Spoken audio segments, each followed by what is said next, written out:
0 to 100 real quick. This is 0 to 100 with Natasha and Serena. Hello. Hey everybody. Welcome to Hi. 0 to 100 with Natasha and Serena. How you doing, Serena? I'm doing. Listen. How are you? That's better than not doing, you know what I'm saying? That's true. Yeah. So, we are still kind of trekking through this mental health kind of series and talking about some things. And after episode 22, where we were talking about Britney, it's Britney bitch. Yeah. There were just some other people that we were like, dag, we wish we could fit it all in one episode, but we knew that wasn't possible. So I wanted to come back and talk about our girl Simone Biles. Yes. So here we are. We had to, all the mental health tea that was being brewed and poured all through Japan during the Tokyo Olympics. Listen. I just feel like, so now the Olympics are all over. They are. I didn't really watch. Me either, and not for any reason. It's such a coincidence that like the day that I did wake up and I was like, I wonder if I can get the Olympics on my TV. Because I haven't had cable in like a decade. Me either. Probably more, actually. Maybe a decade. I think I had it in law school. But, and then I was able to watch. But I think that it's pretty clear that the Olympics, I guess these are still technically the 2020 Olympics, but they will be remembered as the COVID Olympics for sure. But they're also going to be remembered for like the first like public airing of mental health. So I know it came up in the previous Olympics, before, like in London, there was some discussion, but not like this. So I think that it's almost like mental health was like a contestant in the Olympics, because it was like gold medal for mental health. Me. That's right. I mean, gold medal for it coming up, but gold medal for good mental health. So it was interesting, though, to see like all of the conversations surrounding it, because there were so many different opinions about what these girls should be doing, what they shouldn't be doing. And right. I mean, the athletes all together, but I feel like, and I don't know if it's just because of the algorithm of my life and what I see and hear about, but when I first heard about tennis phenom Naomi Osaka, I love that girl. And when she was basically like, I don't want to do press conferences because it has a negative effect on mental health. And they were like, look, girl, either you're going to do these press conferences or you can't play. And she was like, okay, well, little boy, I ain't going to play. And I was like, okay, like, exactly. All right. And then, that whole thing happened and people had their opinions about that. For me, it was like generational differences with opinions there. And then Simone Biles, let's just get into it. But before we do, time to check in. Let's check in, man. All right. You first. We're going to set a timer this time. We kind of went ham. Episode 22, we just like, let's talk about it. All right, I got the timer. And you want me to check in first? Yep. All right. Oh. So, school has started, at least here in Florida-ish, South Florida, different areas. And to kind of, I don't know, give the kids something to get excited about for the school year, especially since this school year is coming out of that foolishness that we had last year of a school year, the up and down, virtual, no virtual, we don't know, there's a COVID outbreak in my school, whatever. I finally made it my business to do a backpack giveaway. I wanted to do it for a while, so I was finally in a position to where I could do it, I'm on my own, not working with the firm, so I don't have to coordinate with anyone and say, hey, can we do this? No, it's just I'm going to do this. So it did it, and I had a little over 100 backpacks, and so basically gave out like 110, 115, just under like 115, because I think I had 2 backpacks left. And I was super nervous because I was like, oh my gosh, where am I going to store all these backpacks if no one comes and gets them? And no, I don't have to store anything because within the first like hour, 2/3 of them were gone. And I was like, oh my gosh. There were just people coming left and right. I had to switch up some things to make it COVID friendly because COVID is just losing its daggone mind. Yeah. And so we still had the DJ Dundada was there, playing our music. We had Fresh the Barber from Houston, Texas, that came in and cut some kids' hair for free. I think he did like 10, 15 kids in 2 hours. Oh. Yeah. And we had a friend of mine has a food truck, Chicken Q's, down in Fort Pierce and Vero Beach area. And he came and served food, and just a ton of people that came through and helped volunteer. It was at Cartoon Car Wash. You remember Mercedes and I used to work at Church's Chicken? Yes. So the same plaza, but it's not Church's Chicken no more. Okay. So it was amazing. And, I had to make masks mandatory, and that wasn't the initial flyer, but it was like, hey, on the radio, I'm like, hey, y'all got to wear y'all masks. Yeah. So no issues. I bought all these extra masks. Everyone came with a mask on. Everyone brought their children with them. You didn't have anybody saying, oh, yeah, but I got 10 kids at home. I need 10 book bags. No, everyone it was a phenomenal event. Like, I felt great afterwards, and I'm super excited to do it again next year and make it bigger and better. What is happening? What is not happening? I am still overwhelmed with life, but everything, it's looking good. I'm getting my son, speaking of back to school, I'm getting Christian ready, my son ready to go to school for the first time. He can't go until his 3rd birthday, so he's starting a little bit late. He'll start on the 19th of this month, but I'm super excited for him to go because he's never been to school before. It'll be his real first day. So I don't know if I'm going to cry or not, but you gonna cry. But I'm excited for him to go because I know it'll be a good thing for him. Other than that, and I'm getting ready for I announced that I'm having a baby boy. So contrary to what Natasha thought, it's not going to be a little girl. It's going to be a little boy. And he still will be born on 11/11 and share a birthday with Natasha. So that'll be something cool. But I'm excited. Think it's a girl. Okay. It was a little thigh there or something. Okay. They know what they Okay. All right. Well, they do blood tests now, so. Oh, that's right. Yeah. It's no mistaken. But I'm excited. I'm officially a boy mom, so that's what's happening in my world. I'm not mad at that. He's going to be cool because he's going to be a Scorpio. So that's true. And I have Christian's backpack. I need to come bring it. Yes. Yeah, I ended up leaving at night, so I couldn't stop through. Okay. But, all right, let's get into this, okay? Yes. So, listen. Scientific research currently suggests that mental health disorders affect up to 35% of elite athletes at some stage of their careers. And I don't believe that. I think it's way more. Yeah, probably. 35%? And it said elite athletes. So these are athletes that are competing at like the highest levels. 35% of them? Come on. Like, would you go up to them and ask them, say, hey, you know what I'm saying? You got any mental health disorders? And they were like, of course not. Absolutely not. You know what I'm saying? So it's like, I don't know. I don't believe it. But even if it is 35%, it's enough to where there should be some kind of, I don't know, normal way about going about, dealing with it, because that shouldn't interfere with someone being able to compete when they're that talented and make it to that level. But mental health is a hot topic right now, thanks to Simone Biles, thanks to COVID, and thanks to Naomi Osaka, thanks to Justin LeBoy, thanks to other Olympic athletes, that have spoken out during these games and previously.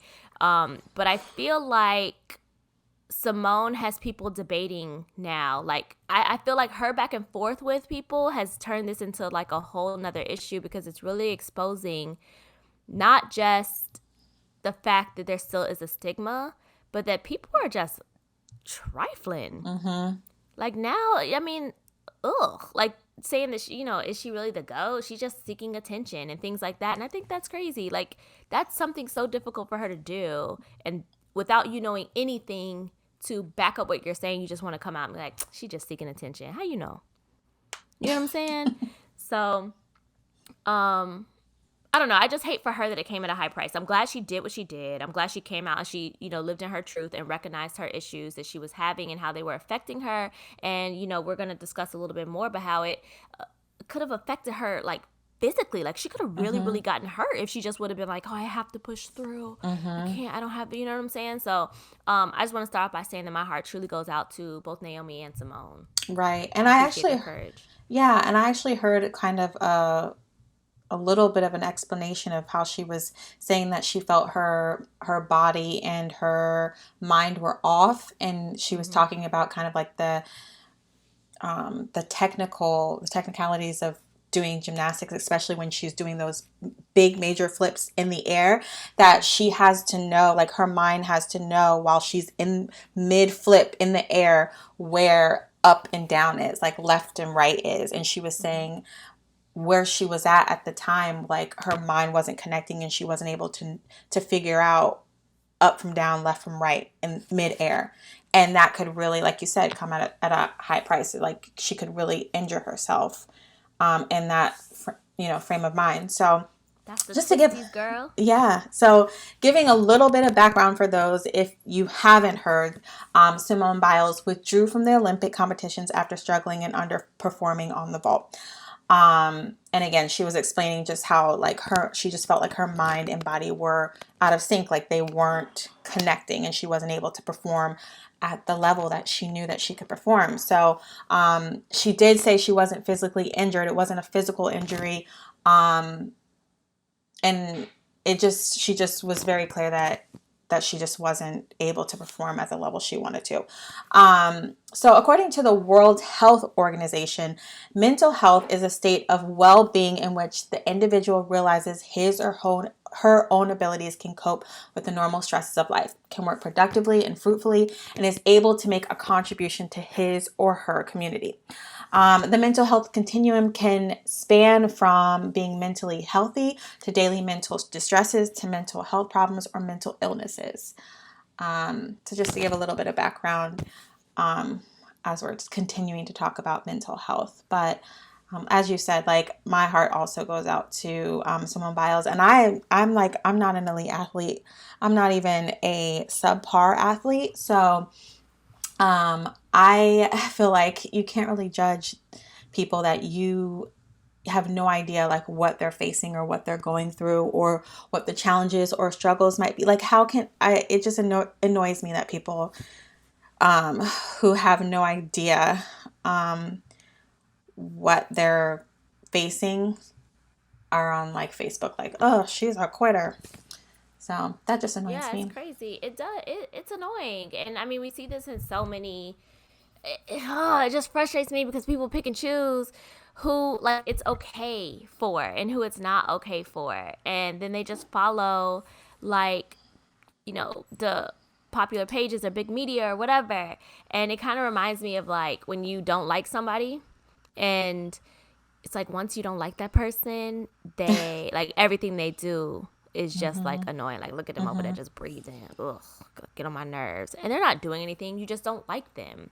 And it frustrates me for someone like Simone. Y'all don't have no reason to like or dislike her other than I think a lot of times it's a racial thing. Like they expect for a lot of times like black athletes to just be like robots. Right. And, and that's one of the questions I was going to like pose to you later on so we could save it. But, how do you think race plays into this? Because I just think that like it's just not the same. Like we know too much to even be able to sit here and think like, it's nothing to do with race.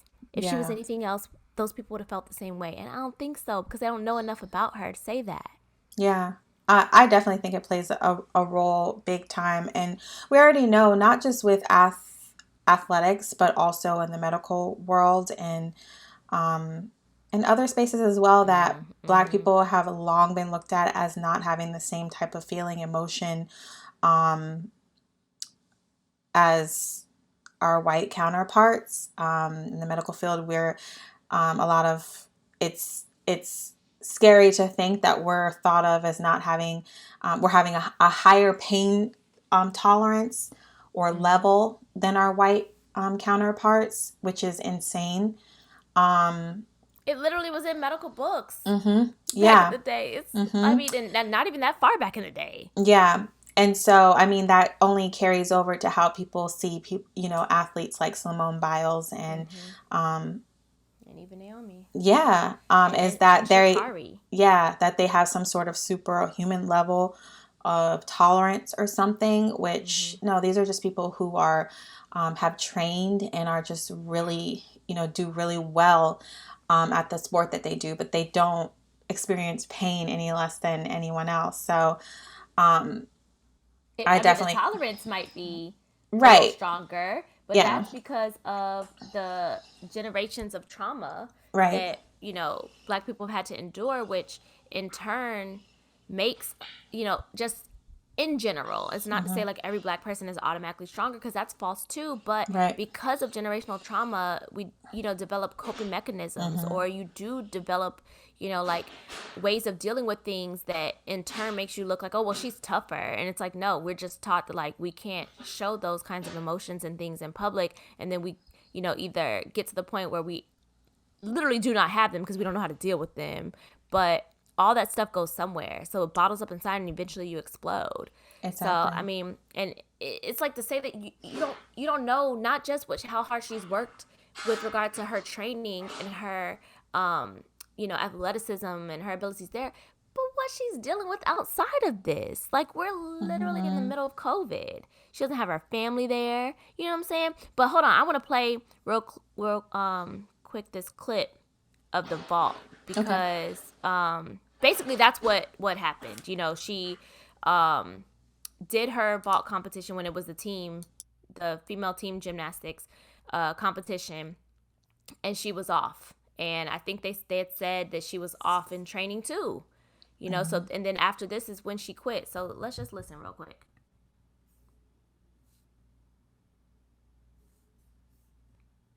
Wait, can you hear that? Hold on. All time, but there is no question. The greatest to ever do this event, certainly we talk about her being the greatest of all time, but there is no question, no female gymnast in history has ever taken this event on like Simone Biles. Now, I don't believe we're going to see the Yurchenko double pike here in the team competition, but it doesn't matter what vault she does. It's a showstopper, and it's must-see TV.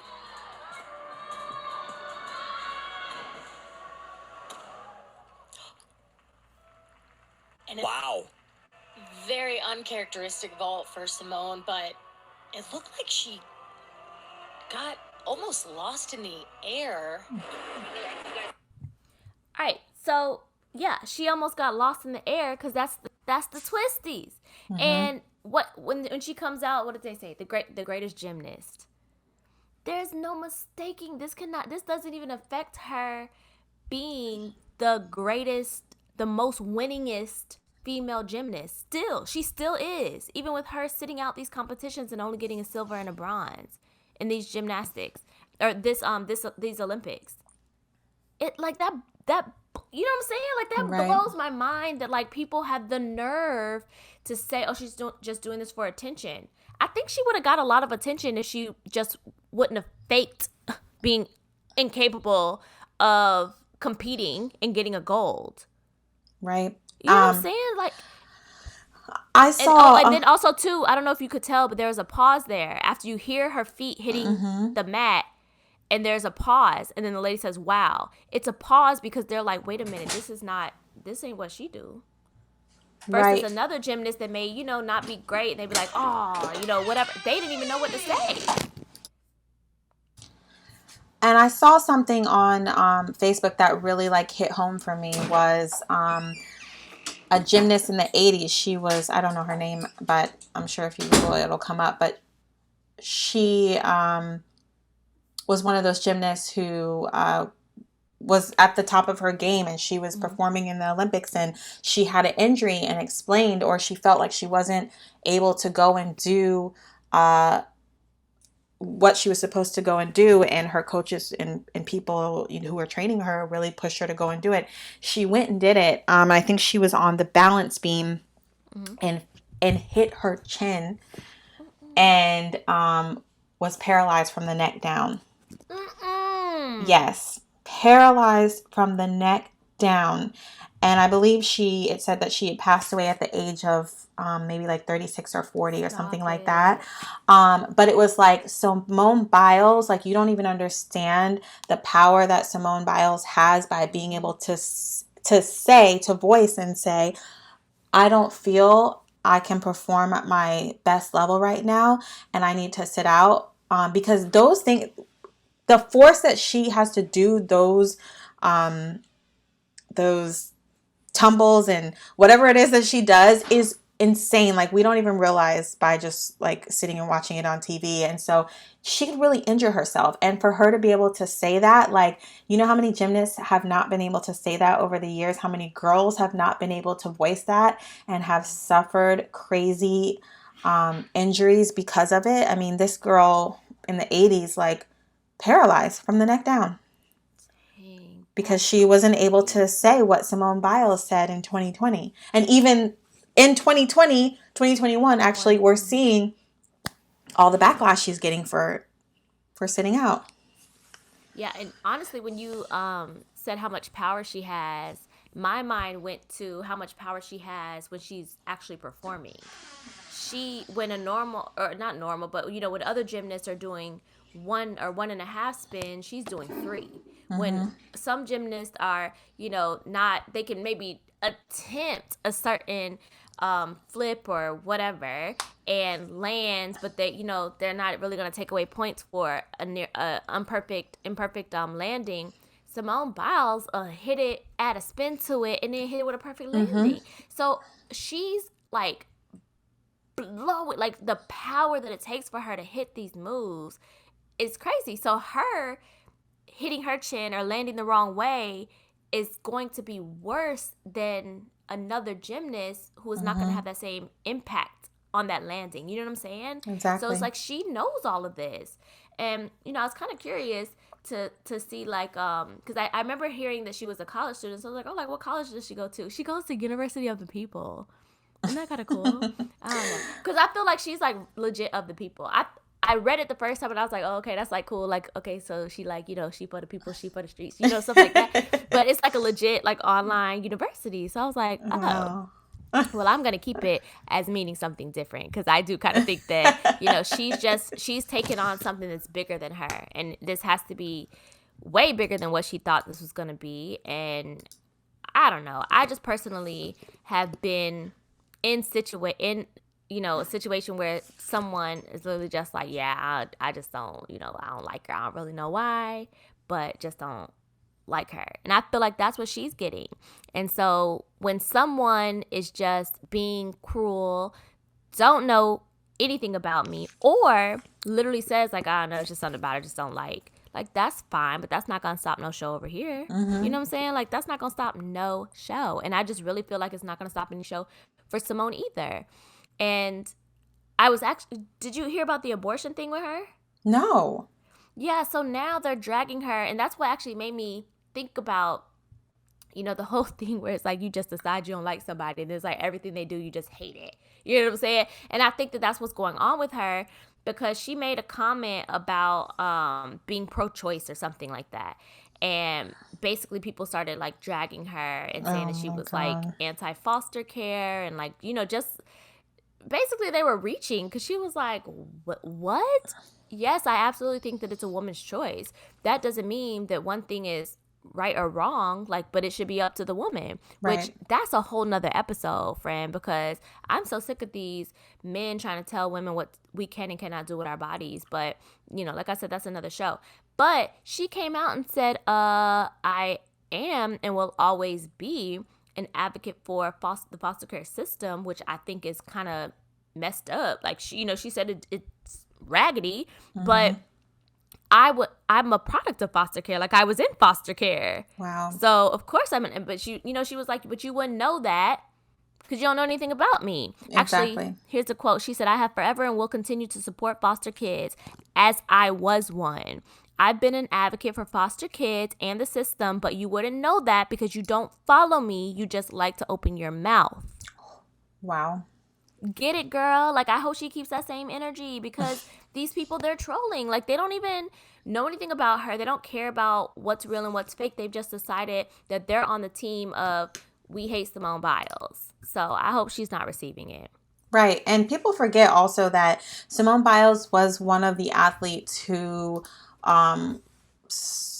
experienced sexual abuse or sexual assault by the hands of the team doctor. Coach. Yes, oh, yeah, the team doctor. He molested and sexually assaulted several women throughout the years, but she was one of them, and she continued to perform, to show up for her team, to put on a brave face with that going on. We still don't even know. I mean, now that story has come out, it broke, and we know her name as one of the victims. Like, we don't even know how that's affecting her mentally, how, now she knows, the world knows, that's not something that, even though I'm sure she's happy that he's now being held accountable for it, but think about her as a victim, as she knows the world knows that she went through this. So that's another layer of something that she's going through. And I feel like when people say, oh, she's not there for her team and this, I'm like, are you serious? Like, she went through that and still performed on the USA team when they actually, like, that organization upheld this doctor for so long. Like, if you look at the documentary, he was protected by the USA team, or whatever the organization is called, but he was protected by them for so long until they had no other choice but to kind of hand him over. So, and she still showed up and performed and did what she was trained to do. And so you don't know how all of those things come into play for someone, Yeah. And I mean, she showed up for her team this time, and I personally feel like she made a decision, like, while considering her teammates. Like, I don't want to ruin this for y'all. That's the impression that I got from it. Like, when she realized she disappeared, like, she didn't disappear, but she, like, went into the locker rooms for a while, and she came back out, and I personally feel like she was back there crying or back there upset and probably, like, angry, sad, whatever her emotions were. But she came back, she plastered a smile on her face, and she said, y'all got this. Don't even feel away. And whatever anyone wants to think, if you don't take what if you don't look at what Simone did, said, how she acted, and say, okay, this is the impression that I get from it, you got to at least look at her teammates. They didn't roll their eyes and say, here this girl go. It's always about her. They were like, okay, like, all right, we got this. And they got silver.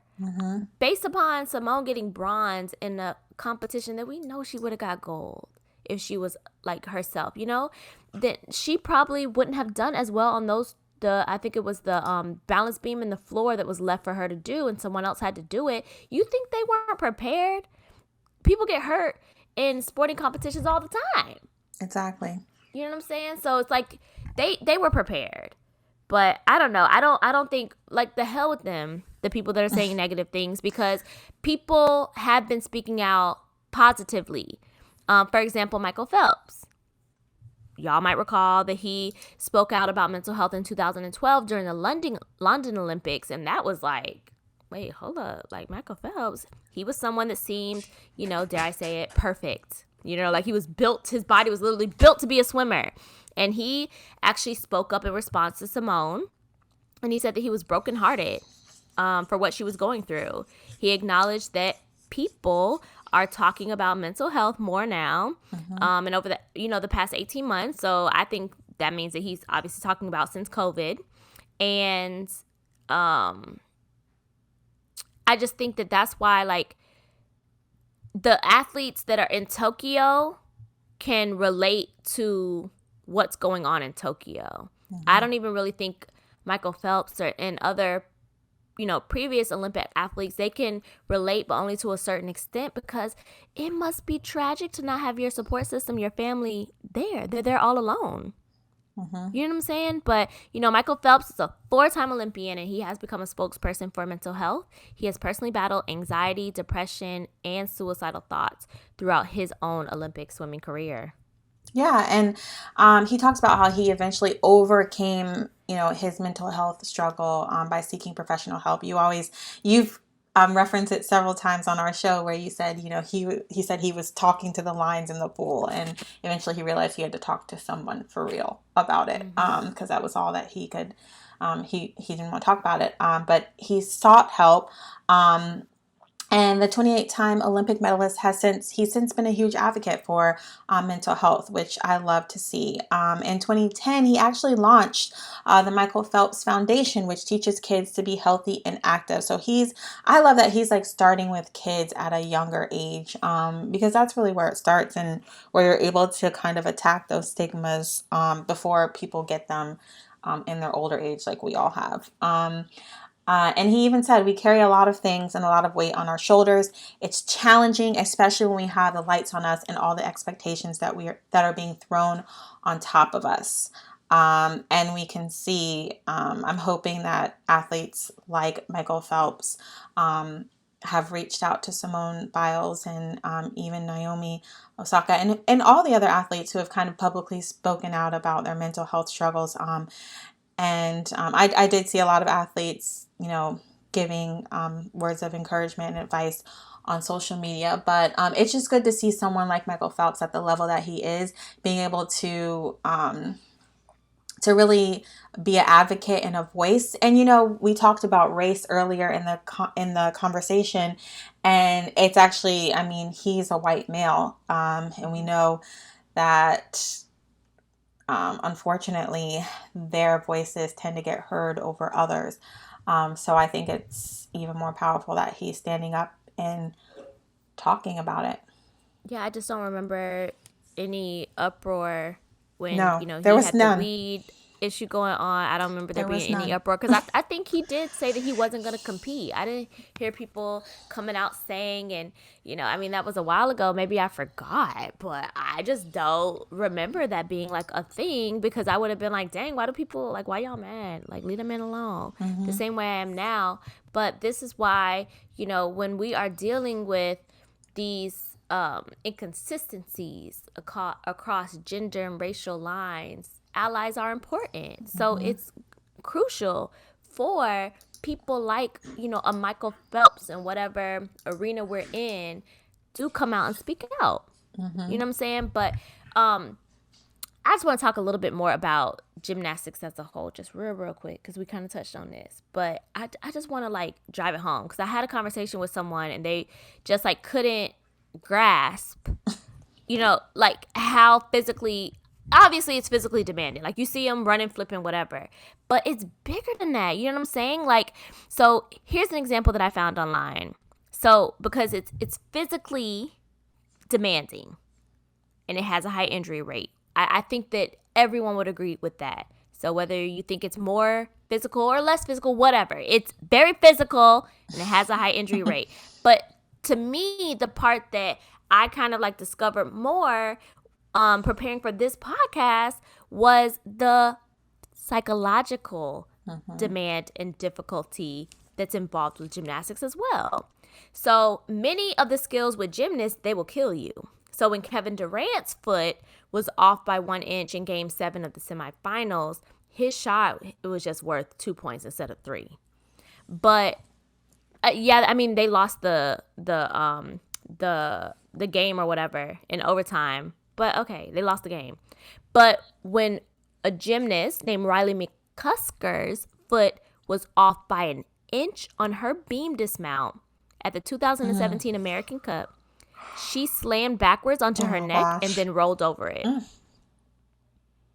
So it's the gymnast you mentioned that she landed on her chin. Yes. Those are literally, that's not I just lost my balance. No, it's you just off by, an inch or less, and it can ruin the whole, bruh. Yeah. Serious. Oh my gosh. And you mentioned earlier, we were talking about Simone Biles opening up about having a little bit of the twisties. And no, that is not a cute little name that Natasha just made up. It's an actual mental health condition. And it specifically affects gymnasts. So like imagine like you're defying the laws of gravity and soaring in the air like Simone Biles does. But when you want to land, your mind doesn't really understand that order. Like, so it's not taking that order and has no idea what to do. And so it occurs when the body and mind become disconnected, which is what Simone Biles talked about. And that poses a huge danger to athletes like her. You know, she went undefeated for like 8 years in gymnastics, but now her body seems to be giving into this mental health condition. But yeah, it's hard to understand and grasp if you're not an actual gymnast or athlete. Or you're not willing to look into it a little bit. Because before I could bring myself to say any of that BS that them people had to say, I know we still weren't talking about the negative stuff. But before I could ever do that, I would be like, man, what is she talking about? Let me go look this up, because this don't even sound like legit. And then it's right there. You can find this stuff out. I mean, I don't know where people's minds are, because I can just look at a video of her flipping and be like, oh no, like there's no way I could do, like, you know, she's amazing, you know? And yeah, I have no criticism, because like I can't criticize that, because I can't even attempt, like I can barely, like thinking about doing a cartwheel hurts me. Yeah. Day to think about it. See, that's the mental. It's not just the physical, it's the mental. Like my back is already hurting just thinking about it. Oh my goodness. All right, so I know we are coming up on our cutoff time. We try to keep these short so that you guys can listen to them while you're on your commute to work, or on the the treadmill doing your 12. What is it? I'm supposed to be doing them 12:30, I think. Anyways, just real quick about Naomi Osaka, because I just want to make sure that y'all understand. Naomi was the first Asian tennis player to be ranked number 1 by the Women's Tennis Association and the first Japanese-born player to win a Grand Slam. She unfortunately lost in third round, and she said she didn't know how to cope with the pressure of being in the face of the games for the host country. So that was a lot of pressure. So we love her over here, but, she was representing Japan in the Olympics. So I'm proud of her for going, because before, making it to the Olympics, you may recall that she communicated that she wanted to skip press conferences at the Roland Garros to exercise self-care and preservation of her mental health. Kudos, girl. So I stand by that. Athletes are humans. Tennis is their privileged profession, is what she's saying. So she's saying tennis is our privileged profession, and of course there are commitments off the court that coincide. But I can't imagine another profession where a consistent attendance record. She says that she has only missed 1 press conference in her 7 years on tour, that it would be so harshly scrutinized. After taking a few weeks to recharge, spend time with her loved ones, and reflect, Naomi told Time magazine that she could not be more excited to play in Tokyo. The Olympic Games itself is special, but to have the opportunity to play in front of the Japanese fans is a dream come true. She said, I hope I can make them proud. Yes. Like, what? I mean, dang. Like she said, give me a break, right? Yeah. I'm going to come back. I need a break from y'all because y'all working my nerves. Yeah. So I appreciate her. I commend her. I think she is so wise beyond her years. When she walked out that court with that Breonna Taylor mask, and then, just like her being able to speak up and just not bend at such a young age, kudos to her, kudos to her parents and those, the village around her that helped pour into her to make her that. So these are some of the greatest athletes of all time, like they're legit GOATs, but they aren't saying once they got to that level that they suffer from mental health. It's just when their cups ran over, and like when they felt secure or strong enough to speak up and to be honest. So like it's a timing thing, you know what I'm saying? Athletes and people at much lower performance levels, I personally feel like, are dealing with mental health issues. Like, come on. And I feel like them speaking out while they have such a huge platform, will hopefully help them, these, like, you know, the athletes that are coming up that will one day be elite athletes or not, but whatever level someone's competing on, I hope that this will help them in some way. And, you know, Michael Phelps told Simone that by speaking up, she may have saved a life.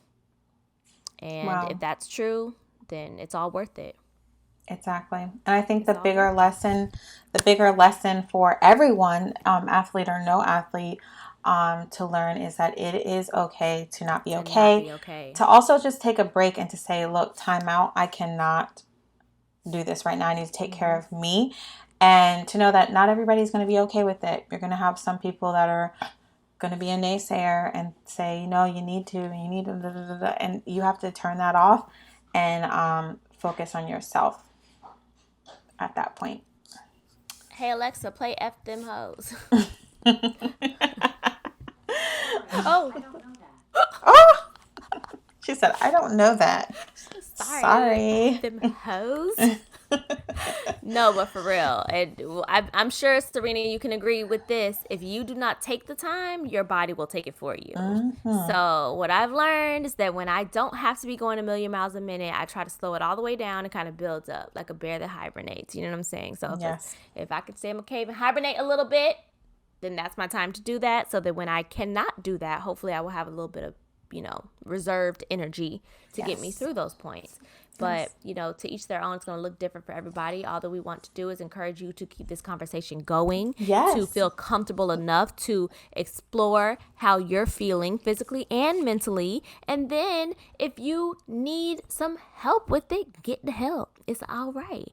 I have been seeing my therapist regularly, and that's my dog. She helps me through a lot of things, and I love it. And I encourage everyone to do it. Talk to your friends, hire a therapist, do all of the above. You know, get your life team, get your stuff in check so you can live this life as productive as you can, because it's raggedy AF out here right now, okay? Mm-hmm. It is. Right. And don't forget, and don't forget, you can like, share, download, subscribe, all of the above, and reach out to us. I know you guys have some thoughts on these things, and we want to hear them. So you can find us on Instagram, Facebook, and even YouTube, 0 to 100 Podcasts. 0 to 100 Podcasts. Or you can email us at 0 to 100 podcast@gmail.com. Yep. Yeah, that's that on that. Bye, y'all. Bye.